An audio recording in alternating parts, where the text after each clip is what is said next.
David froze as the knock at his apartment door echoed through the silence, a sound that shattered the stillness of the life he had painstakingly rebuilt. He hadn't seen her in years, not since the day he walked away from the life he thought he knew. Slowly, he moved to open the door, his breath hitching in his chest. And there she was, Sarah. She stood before him, her eyes heavy with regret and her voice trembling as she said, "David, I've been searching for you. Please, just hear me out." His chest tightened, memories of betrayal surging back like an unrelenting tide. Could he even face the woman who had torn his world apart? Years earlier, David Callahan had been a man of quiet strength, a steadfast anchor for his family. He exuded the kind of calm confidence that only comes from building a life with purpose and intention.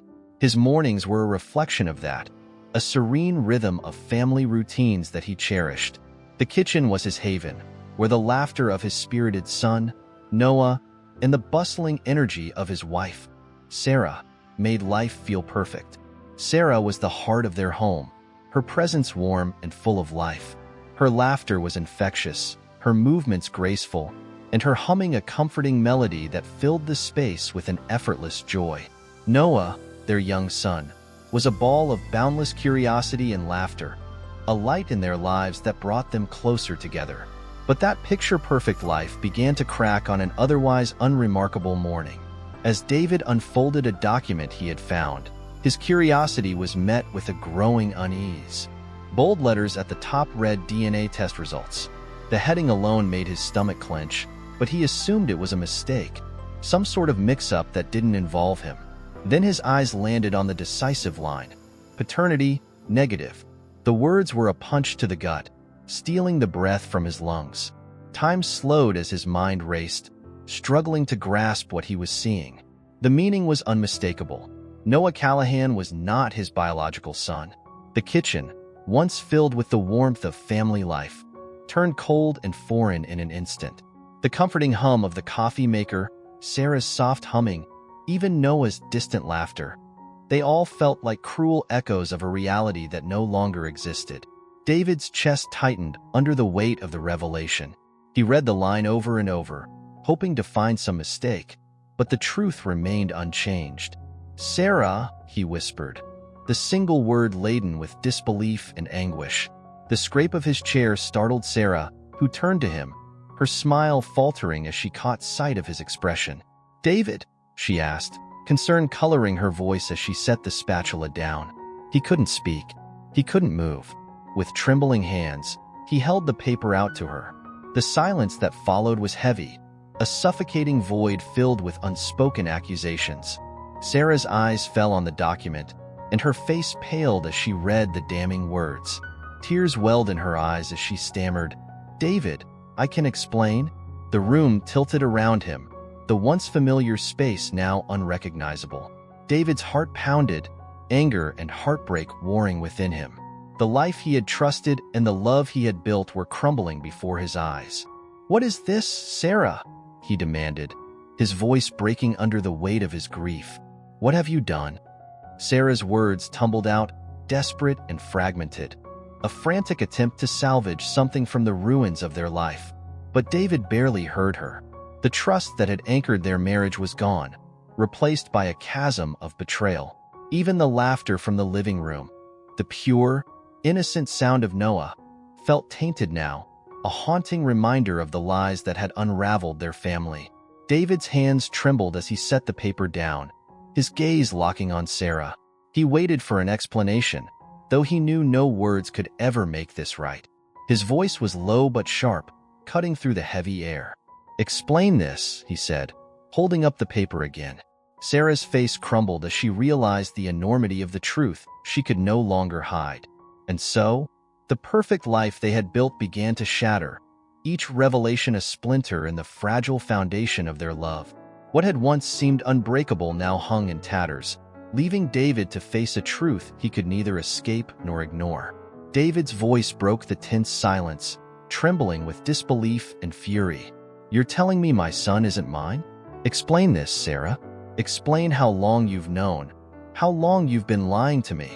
His voice rose with each word, the weight of betrayal crushing down on him. Sarah's eyes brimmed with tears, her hands shaking as she took a small step toward him. "David," she said softly, her voice cracking, "I didn't want you to find out like this. I was going to tell you, but—" "Don't!" David cut her off sharply, raising a hand to halt her approach. "Don't come any closer." He took a step back, clutching the damning DNA test in his hand, his knuckles white. His jaw tightened as he struggled to keep his emotions in check, but the words tumbled out in a torrent. "You let me believe Noah was mine for years, Sarah. Years. Do you have any idea what you've done?" Tears streaked Sarah's cheeks, her voice trembling as she pleaded. "It was a mistake, David. I swear, it was a mistake. A moment of weakness, and I didn't know how to fix it." David's laugh was hollow, bitter, and raw. "A mistake," he repeated, his voice rising with disbelief. "You call this a mistake? You've destroyed everything, Sarah. Everything. How do you expect me to move past this?" "I didn't mean for this to happen," she insisted, her voice cracking under the weight of her guilt. "I didn't mean to hurt you. Please, David, you have to believe me." "I don't have to believe anything," he snapped, his voice trembling with rage. "I trusted you, Sarah. I built a life with you, with Noah, and now you're telling me it was all a lie." "It wasn't a lie," Sarah sobbed. "I love you, David. I love Noah. That's real." David let out a bitter, humorless laugh, shaking his head as his anger boiled over. "Real? You want to talk about what's real? This?" He thrust the document toward her, his voice rising. "This is real. The fact that he's not my son is real. The fact that you betrayed me, that's as real as it gets." The silence that followed was suffocating. Sarah stood frozen, tears streaming down her face, her lips trembling as if she wanted to speak but couldn't find the words. David stared at her, his chest heaving with labored breaths, his world crumbling around him. Finally, he spoke, his voice low and hollow. "I can't do this right now." He turned away, his mind clouded with rage and heartbreak. "I need space. I need time to think." "David, please," Sarah called after him, her voice breaking. "Don't walk away. Don't give up on us." But David didn't stop. The walls of the house he had once called home felt like they were closing in on him. He grabbed his jacket, the fabric rough against his trembling hands, and walked out the door, letting it slam shut behind him. The sound echoed through the hollow emptiness of the life he thought he knew, a life that now felt irreparably shattered. He didn't know where he was going, only that he couldn't stay there. The cold night air hit his face as he stepped onto the quiet street, his thoughts swirling in a storm of pain, betrayal, and disbelief. Each step away from the house felt heavy, his chest aching with the weight of the truth he couldn't unsee. For the first time in years, David felt like a stranger in his own life. David shook his head, Sarah's words echoing in his mind like a relentless drumbeat. "I didn't know how to fix it. I didn't want to lose you." Her voice, trembling with regret, had sounded so small, but the weight of what she'd done was monumental. He had built his entire life around a lie, and now she expected him to just, what? Pretend this hadn't happened? His laugh was bitter, laced with sarcasm as he spoke aloud to himself. Sweep it under the rug and act like everything's fine? After this? How could she? The streets buzzed with life, utterly indifferent to his crumbling world. A jogger passed, their pace steady and rhythmic, earbuds in, completely unaware of the man standing frozen on the sidewalk, caught in the aftermath of betrayal. Across the street, a mother pushed her stroller, laughing on the phone as her baby babbled. The sounds of life, the rustle of leaves, the distant chatter of pedestrians, the low hum of traffic, felt almost mocking. To everyone else, it was just another ordinary day. But for David, the ground beneath his feet was crumbling. The sky above felt like it was closing in. He shoved his hands deep into his pockets, his breath visible in the crisp morning air. Every step forward felt aimless, his legs carrying him nowhere in particular. The holiday decorations in storefronts, bright lights and cheerful garlands, seemed out of place, as though mocking his pain. A pair of children darted past, laughing and chasing each other, their joy a sharp contrast to the emptiness gnawing at his chest. He paused at the edge of a crosswalk, watching cars stop and start in the kind of predictable rhythm he desperately craved in his own life. But nothing felt steady anymore. The weight of the DNA test lingered in his mind, the final, damning proof of what he'd suspected but refused to believe. It wasn't just the lie. It was everything the lie had stolen from him: his trust, his security, and the life he thought they had built together. And then there was Noah. His mind swirled with conflicting emotions: anger at Sarah for keeping the secret, heartbreak for the boy who would one day learn the truth, and guilt for the overwhelming sense of loss that wasn't even Noah's fault. David's thoughts spiraled back to the kitchen, to Sarah's tear-streaked face and trembling voice. "It was a mistake," she had said, her hands shaking as she tried to reach for him. "A terrible, horrible mistake. Please, just let me explain." He had wanted to shout, to demand answers, to ask how she could have done this to him, to them, but he couldn't. The weight of it all had stolen his words. Her sobs had followed him out the door, their sound haunting, but his anger had drowned them out. "Don't blame me, Sarah," he had told her, his voice breaking. "Don't you dare try to make this my fault. You made a choice, a deliberate choice, and now we're all paying for it." He thought of her now, back in the house that no longer felt like home, crumpled on the floor in the aftermath of their confrontation. For a brief moment, guilt flickered in his chest, but it was quickly extinguished by the raw ache of betrayal. "I've already lost so much," he had said before walking away. "Don't ask me to lose myself too." Standing at the corner, he let out a slow breath, his gaze unfocused. The world around him carried on, unaware, unbothered. But for David, nothing would ever be the same. A part of him wanted to go back, to demand more answers, but another part, the part of him that was growing louder with each passing second, knew there was no going back. This was his breaking point. And for better or worse, it was also the start of something new, though what that was, he couldn't yet fathom. All he knew was that he couldn't stay in this place, not physically, not emotionally. The crosswalk light turned green, and David took a step forward, the rhythm of his boots on the pavement steady despite the chaos in his heart. The path ahead was uncertain, but it was his. For now, that was all he could cling to.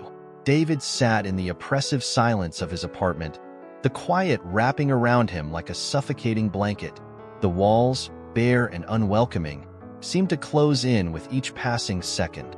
He clenched his fists, his nails biting into his palms as he struggled to suppress the wave of emotions threatening to break through. He had left the home he had built with Sarah and Noah, a place once filled with laughter and warmth, only to find himself in a void where memories and regret were his only companions. The apartment was a hollow shell, stark and devoid of life. A threadbare couch occupied one corner, accompanied by a battered coffee table. The tiny kitchen was barely functional, its counters holding only the bare essentials. The bed against the wall was a reminder of how little he had brought with him. Each night, he lay there staring at the ceiling, the quiet amplifying the storm of thoughts he couldn't escape. The absence of Noah's laughter, the hum of Sarah's presence, and the comforting chaos of their life together made the silence unbearable. He found himself scrolling through old photos of Noah on his phone late at night. There was one from the park, Noah perched on David's shoulders, his smile wide and full of unbridled joy. Another showed Noah holding up a crayon drawing for Father's Day, the words, "Best Dad," scrawled across the top. David's chest tightened as he stared at the images, his heart breaking anew with each swipe. How could something that felt so real now feel like a cruel illusion? The bond he shared with Noah had been his anchor, and now it felt like it had been severed by Sarah's betrayal. The pain wasn't just in the revelation of the DNA test. It was the years of trust that had been shattered. David had poured everything into their life together, only to discover it had been built on lies. The memories of walking Noah to school, cheering him on at soccer games, and hearing him proudly call out, "Dad," now felt like daggers, cutting deeper every time they crossed his mind. Each day, the apartment grew colder, both physically and emotionally. David avoided unpacking the few belongings he had brought with him, as though settling in would mean accepting the finality of what had happened. He spent his evenings at the small dining table, eating meals in silence, the sound of his fork scraping against the plate a harsh reminder of his isolation. Work became his refuge, a way to fill the hours and push the memories aside. But even there, he couldn't escape. A coworker's story about their child, or the sight of a father playing with his kid on the street would trigger pangs of guilt and longing. One sleepless night, David found himself sitting by the lone window in his apartment, a mug of coffee growing cold in his hands. He stared out at the dimly lit alley below, watching as life continued for others. A father walked by, hand in hand with his daughter, her laughter carrying up through the stillness. David's chest ached as he pictured Noah in her place, his small hand fitting perfectly in David's. The image brought tears to his eyes, tears he had fought so hard to suppress. The worst part wasn't Sarah's betrayal. It was the thought of Noah. Noah, who still called him Dad, who looked at him with unconditional love and trust. The boy who didn't deserve any of this. David buried his face in his hands, the weight of everything crashing down on him. How could he move forward when every step felt heavier than the last? How could he rebuild his life when the foundation had been ripped away? David knew he couldn't answer those questions, not yet. All he could do was sit in the quiet, hoping that someday the pain would dull, the memories would soften, and he would find a way to make sense of the broken pieces left behind. The emptiness that had become David's constant companion was interrupted by the sharp knock at his door. It startled him out of his thoughts, the sound echoing in the barren apartment. He glanced at the clock, late, too late for anyone to visit. With reluctance, he pulled himself off the couch, the floor creaking under his weight. When he opened the door, he was greeted by a familiar face. "Lily," he said, her name coming out as a mix of surprise and irritation. She had been Sarah's best friend, a constant presence in their lives before everything fell apart. Now, seeing her here felt like another reminder of the life he had left behind. "David," she replied softly, her expression firm but kind. "Can I come in?" For a moment, David hesitated, every instinct screaming at him to shut the door and retreat into the solitude he had grown used to. But something in Lily's eyes stopped him. With a heavy sigh, he stepped aside and motioned for her to enter. She walked in, her gaze sweeping over the sparse apartment. The unopened boxes in the corner, the worn couch, and the barren walls painted a stark picture of the life David was now living.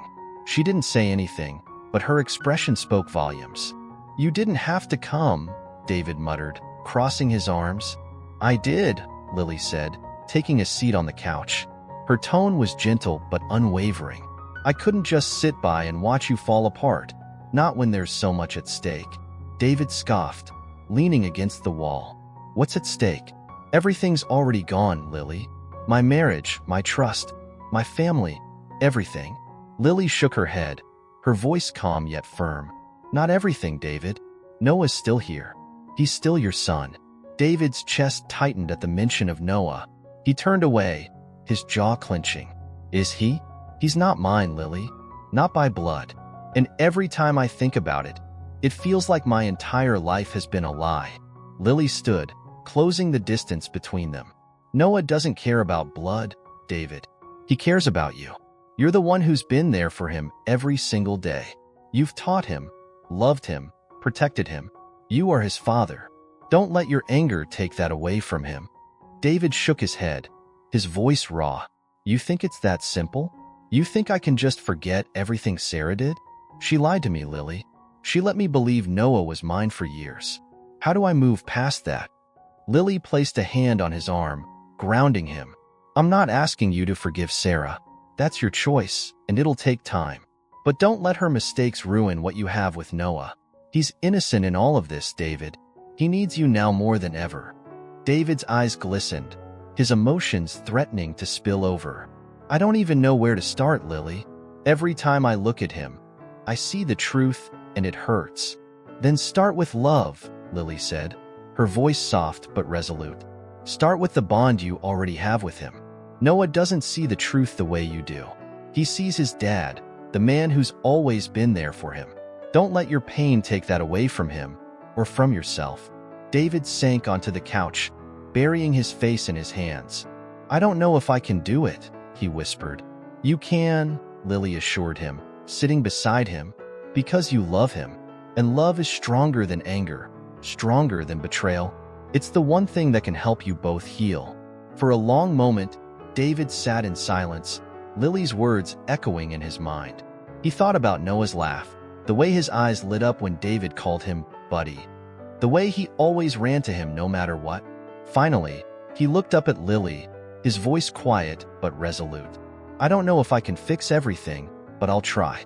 For Noah, Lily smiled, a mix of relief and encouragement softening her expression. That's all he needs, David. For you to try. The stillness in the room felt less oppressive, a faint flicker of hope cutting through the darkness that had consumed David. But the peace was short-lived. His phone buzzed on the counter, its vibration breaking the quiet.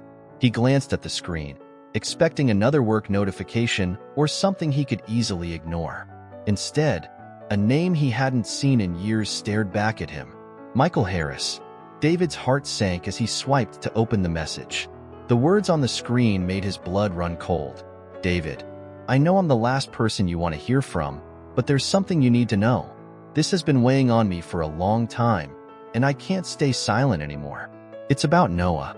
David's chest tightened as he read the next lines, his breath quickening.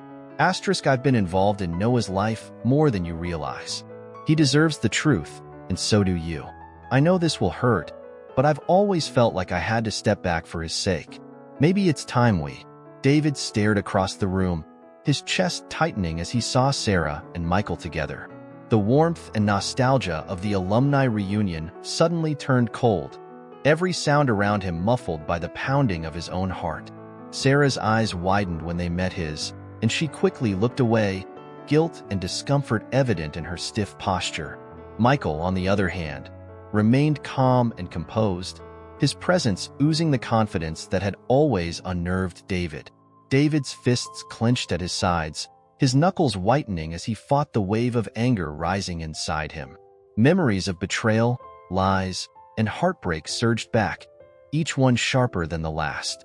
Yet, this wasn't the time to lose control. Not here, in front of old classmates and acquaintances. He took a steadying breath, forcing himself to remain calm, though every fiber of his being screamed to confront them. David! A voice cut through his swirling thoughts. It was Sam, his old friend, weaving through the crowd with 2 drinks in hand. Sam's easy grin faltered when he noticed David's expression. Hey man, you all right? You look like you've seen a ghost. David forced a tight smile, shaking his head. I'm fine, he lied, his voice strained. Just didn't expect to see some familiar faces. Sam followed David's gaze, his own face darkening when he spotted Sarah and Michael. Ah, Sam said knowingly. You want to get out of here? We can grab a drink somewhere else. No need to stick around for this.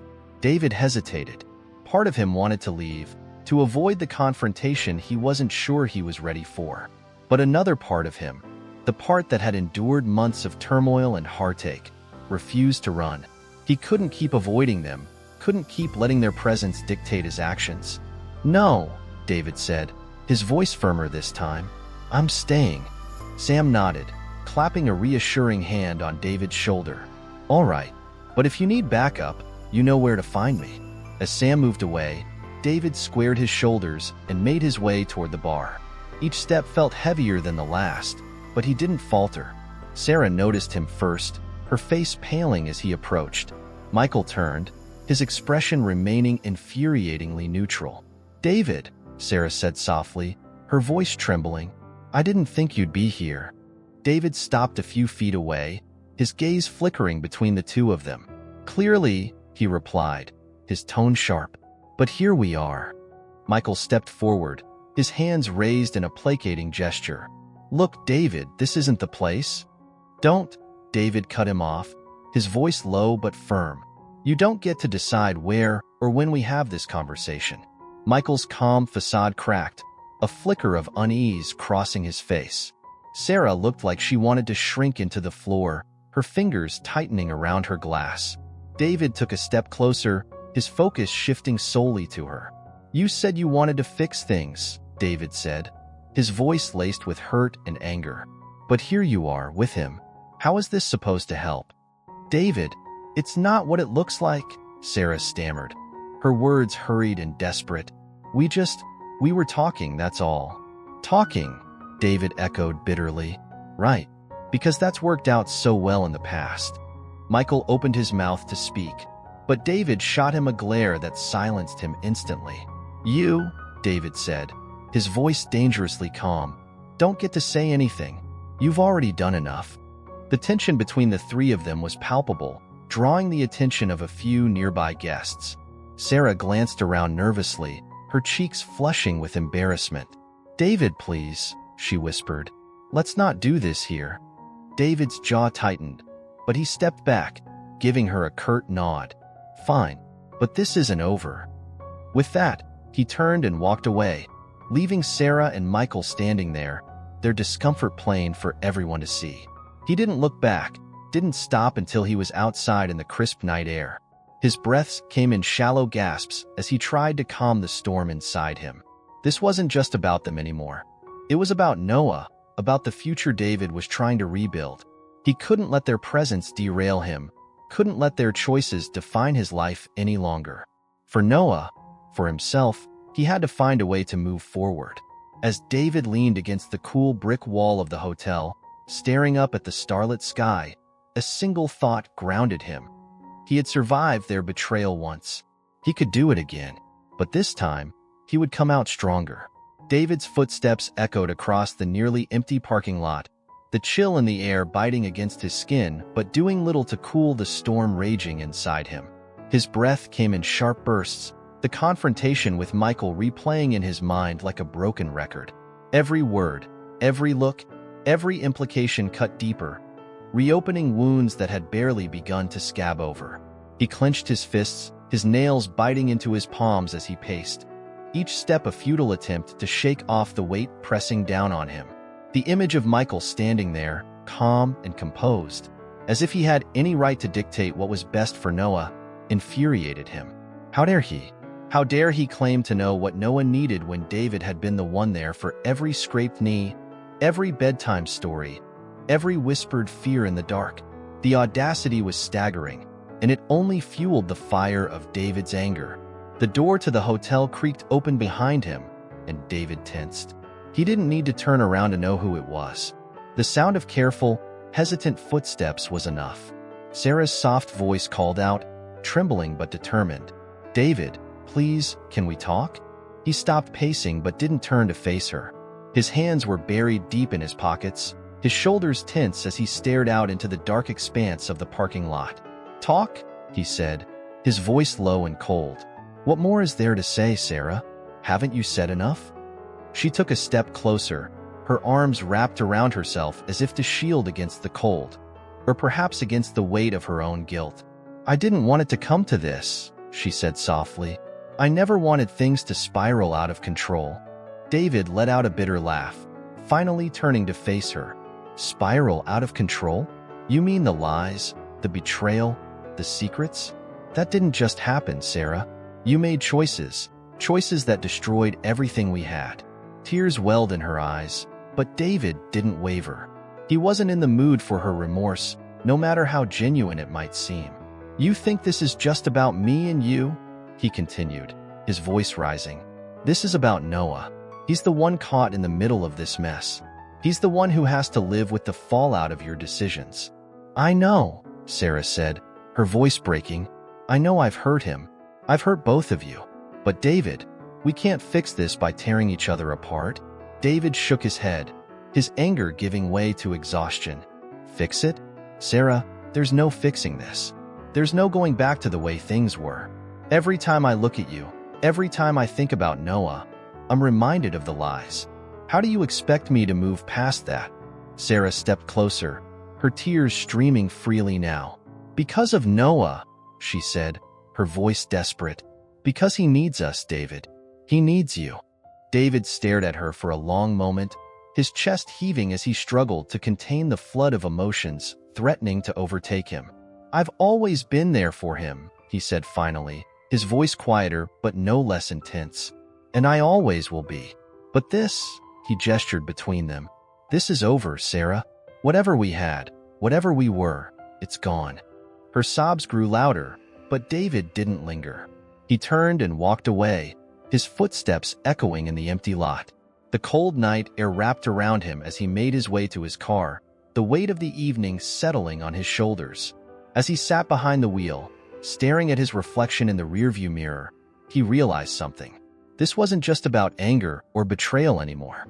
It was about finding a way forward, not just for himself but for Noah.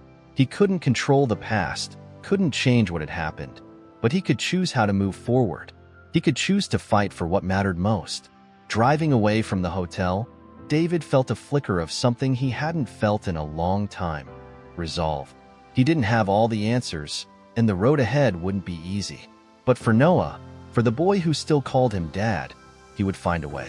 David watched as Noah skipped ahead, his small figure lit by the late afternoon sun. For a brief moment, the world felt less heavy, less fractured. Noah's laughter carried across the playground, a sound so pure it seemed to momentarily mend the cracks in David's heart. Sitting on the bench, David clasped his hands together, his gaze following Noah as he climbed and swung with uncontainable joy. These moments, fleeting as they were, reminded him of what truly mattered. "Look, Dad," Noah called out, perched triumphantly atop the highest part of the jungle gym. His grin was wide, unburdened by the confusion that had clouded his small world in recent weeks. "I see you, buddy," David called back, his voice steady and warm. He raised an exaggerated thumbs up, earning a giggle from Noah. For a second, David let himself believe they were whole, that the scars of the past could fade into the background. The past few weeks had been relentless. Since his conversation with Sarah, David had focused all his energy on creating a stable, loving environment for Noah. He adjusted his work schedule to pick him up from school and started new traditions: Friday night movie marathons, pancake breakfasts on Saturday mornings, and long walks in the park on Sundays. These small acts, seemingly insignificant, anchored Noah's world and gave David a sense of purpose. David also made time for quiet conversations with Noah, ensuring he felt safe to express his fears. One evening, as they worked on a school project, Noah looked up with wide, searching eyes. "You won't leave, right?" he asked, his voice tinged with a vulnerability that pierced David's heart. David knelt beside him, placing a reassuring hand on his shoulder. "Never, buddy," he said, his voice firm. "I'll always be your dad. That's a promise." Now, as the sun dipped lower in the sky, David gathered their things. Noah bounded toward him, his cheeks flushed and his eyes bright. They walked hand in hand back to the car, David savoring the warmth of his son's small fingers wrapped around his. When they arrived at David's apartment, Sarah was already waiting by the door. She stood with her hands clasped in front of her, a tentative smile on her face. The tension between them was palpable but no longer suffocating. Noah ran to her, wrapping his arms around her waist. "Hi, Mom," he exclaimed, his voice filled with excitement. Sarah bent down, holding him close as a soft smile crossed her lips. "Thanks for letting him stay the extra night," Sarah said, her tone quiet but sincere. David nodded, his expression neutral. "It's for him. Noah needs to feel loved and secure. That's all that matters." Sarah hesitated, as though searching for the right words. But David turned his attention to Noah, ruffling his hair. "You behave for your mom, okay?" "I will, Dad," Noah said, his face earnest. As they walked away, David lingered at the door, watching them until they disappeared around the corner. He closed the door slowly, leaning against it as he let out a breath he hadn't realized he was holding. The apartment was quiet again, but it didn't feel as oppressive as it once had. There was still pain, still anger, and a sense of loss that would take time to heal.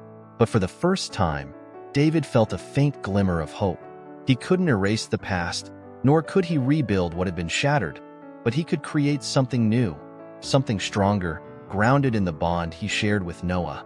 David moved to the window, watching as the sky deepened into shades of orange and pink. In that moment, he realized that healing wasn't about forgetting the pain or pretending it didn't exist. It was about carrying it, learning from it, and finding the strength to move forward anyway. As the evening settled in, David sat down with a cup of coffee, staring at the framed picture of him and Noah on the shelf. The road ahead wouldn't be easy, but for Noah, it was worth the fight. David sat back down by the window, the photo of Noah resting against the edge of his coffee mug. The soft glow of the city lights outside framed the image, casting a warm hue over Noah's grinning face. The memories tied to that photo, a summer evening by the lake, sticky marshmallows, and laughter echoing through the trees, felt both distant and achingly close. It was a time when everything seemed whole, when the cracks in his life hadn't yet revealed themselves. He sighed deeply, running a hand through his hair as his gaze drifted back out the window. The streets below were still alive with movement, laughter, conversation, the rhythmic tapping of shoes against pavement. Life carried on, indifferent to his turmoil. But in that indifference, David found a strange comfort. The world hadn't stopped for his pain, and maybe that was a reminder that he didn't have to stay stuck in it. His thoughts wandered back to Sarah's words earlier. "I'll keep trying to be better for both of you." He wanted to believe her, to hold on to some hope that her efforts were genuine, but trust wasn't something he could summon so easily. The betrayal was a scar, not a wound that could be bandaged and forgotten. And yet, her determination to mend what she had broken gave him pause. For Noah's sake, could he afford to hold onto his anger forever? David leaned forward, elbows resting on his knees, his hands clasped tightly. He wasn't ready to forgive Sarah. Not yet, maybe not ever. But he couldn't deny the clarity that had begun to form. His relationship with her was fractured, possibly beyond repair. But his bond with Noah was something else entirely. It was unshakable, something rooted deeper than blood or betrayal. "You won't leave, right?" Noah's voice replayed in his mind, soft and vulnerable. The memory of his son's tearful eyes, the way he clung to him, was enough to reignite the fire in David's chest. No matter how broken things felt, he would not fail Noah. He had made a promise, and he intended to keep it. The photo on the table seemed to echo his thoughts, a silent testament to the joy and love that still existed in his life, even amidst the chaos. He reached for it again, holding it in his hands as he spoke aloud to the empty room. "Noah deserves a family that doesn't fall apart," he said softly, his voice steady, "even if it's not the one I imagined." The words hung in the air, solidifying into a resolution. David wasn't ready to forgive Sarah, but he could work with her to give Noah the stability and love he needed. That much he could do. The rest, his own pain, his trust, his anger, would take time. Perhaps he'd never fully let go, but he didn't need to decide that now. For the moment, his focus was clear. Setting the photo back down, David stood and stretched, the weight on his chest feeling just a little lighter. The night was still, and for the first time in weeks, so was his mind. He turned off the lights and climbed into bed, pulling the blankets over him as he stared up at the ceiling. Tomorrow would bring its own challenges, but for now, he allowed himself a moment of peace. Noah's laughter echoed faintly in his memory, a sound that gave him the strength to keep moving forward. Whatever the future held, David knew one thing for certain. He would fight for his son, for their bond, and for the life they could build together. That was a promise he wouldn't break. David sat in the quiet of his apartment, his thoughts swirling like the city lights beyond the window. The weight of the past months lingered, but tonight it felt lighter, almost manageable. Watching Noah sleep earlier had brought clarity, a reminder that amidst the pain and betrayal, there was still love, still purpose. He traced a finger along the edge of the photo of Noah on his desk, his son's marshmallow-smeared grin staring back at him. That smile was his anchor, his guide through the uncertainty of the road ahead. He leaned back in his chair, closing his eyes for a moment. Sarah's presence in his life had shifted, from a partner he trusted implicitly to a co-parent he navigated cautiously. Their interactions were functional, devoid of warmth, yet underscored by a shared determination to give Noah a sense of stability. It wasn't reconciliation, but it was something, a step, however tentative, toward a new normal. The image of Michael's confrontational face flashed in David's mind, followed by the sting of Sarah's betrayal. The bitterness remained, but it no longer consumed him. He had learned that holding on to anger was like clutching a blade. It only cut deeper with time. Forgiveness still felt distant, a concept he couldn't fully embrace, but he understood now that letting go wasn't about absolving Sarah or Michael.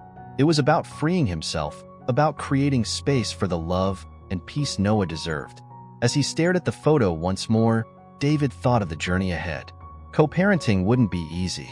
There would be moments of conflict, reminders of what had been lost, and doubts about what lay ahead. Yet there would also be victories, the milestones Noah would reach, the laughter they would share, the memories they would create despite the fractures in their family. David wasn't sure if he and Sarah would ever fully repair their relationship or if trust could ever be rebuilt. But he knew that the love they both had for Noah was real, and that was enough to keep trying. The city lights twinkled in the distance, a quiet reminder of life moving forward. David let out a slow breath, his thoughts drifting to the lessons this chapter had taught him. Healing wasn't linear, trust wasn't absolute, and family didn't have to be perfect to be worth fighting for. He didn't know where the road would lead, but for the first time in a long while, he felt steady enough to take the first step. Leaning forward, he placed the photo of Noah back on the desk and stood, walking to the window. The night was calm, the air cool against the glass. As he looked out over the city, he whispered to himself, "The road ahead is long, but maybe, just maybe, we can find a way forward." Can forgiveness truly exist without forgetting? And when trust is broken, how do you rebuild a relationship while preserving your own sense of self-worth?